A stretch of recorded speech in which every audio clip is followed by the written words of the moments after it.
Think about your local neighborhood. What happens if a traffic light breaks or if someone steals your car? You know exactly who to call, the local police or the city council.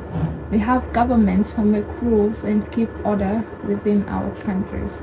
But what happens if the problem is too big for one country to handle? What if the problem crosses borders, oceans, and entire continents? We do not have a world president and we do not have a global police force. Instead, what we have is called global governance. In simple terms, global governance is the ultimate group project. Yeah. It is the system where independent countries, international organizations, and leaders voluntarily come together to make agreements, set shared rules, and solve planet-wide problems that no single nation can fix alone. To see how this group project works in the real world, let's look at one of the most defining challenges of the 21st century, the spread and threat of nuclear weapons. Ever since the mid-20th century, humanity has faced a terrifying reality. We possess the technology to erase entire civilizations within minutes.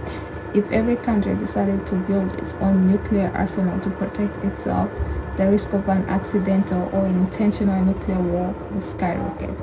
In the 1960s, experts predicted that more than 20 countries would have nuclear weapons within a few decades. If that happened, global security would be fundamentally unstable. Preventing a nuclear catastrophe is a challenge that requires total international cooperation.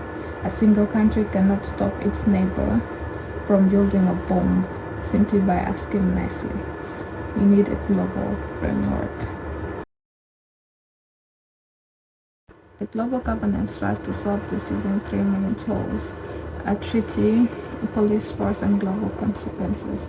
The NPT is signed by nearly every country on earth, and it states that every country without nuclear weapons will never build them. In exchange, they get access to peaceful nuclear technology.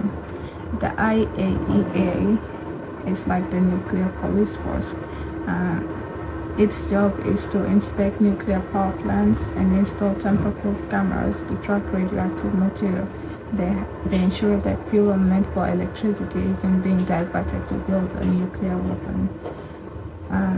The United Nations Security Council imposes sanctions and cuts countries off from global trade and banking if the country is caught cheating or tries to back out of the treaty. This makes it incredibly difficult and expensive to finish a weapon. Now, is global governance perfect? Absolutely not. As we see in the real world situations like the recent Syrian military actions regarding Iran's uranium enrichment, when diplomacy and international inspections break down, the system faces immense strain. Furthermore, the global community heavily criticizes the existing nuclear powers for not disarming fast enough.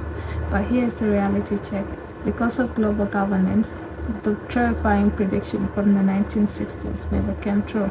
Instead of dozens of nuclear-armed nations, only 9 exist today.